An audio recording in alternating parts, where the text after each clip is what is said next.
Şular için bir hormatla bir çabakçalalım berekella.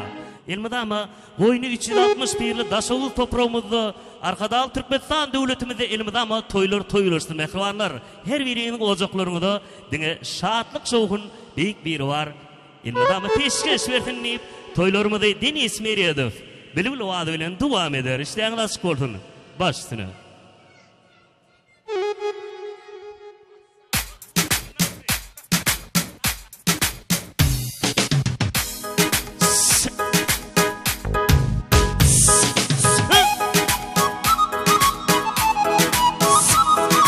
Yaşın bakalım.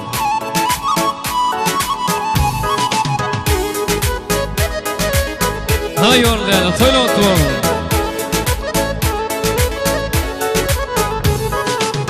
Kim ağla baktırdı gözünden hüncü, kim kendi döretti beyle anancı. Benim durmuş bilim oynan oyuncu, örtülü canımı yakan Ayşe'nin.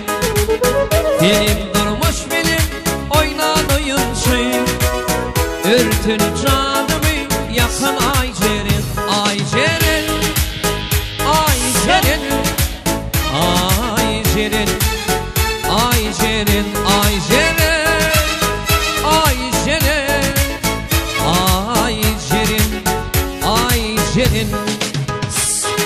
Hay berekella. Yes.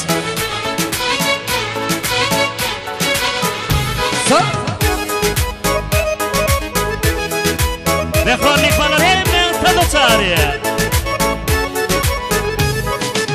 Yadigar suratın ele alırdım, ayım şondaki degini bilirdim. Vakit gelip çalsaç gene bolur sen, yürüp yuvaş yuvaştan kutulur Ayşe'nin. Vakit gelip çalsaç gene bolur sen, yürüp yuvaş yuvaştan kutulur Ayşe'nin. Ayşe'nin, Ayşe'nin, Ayşe'nin, Ayşe'nin, Ayşe'nin, Ayşe'nin, Ayşe'nin, Ayşe'nin.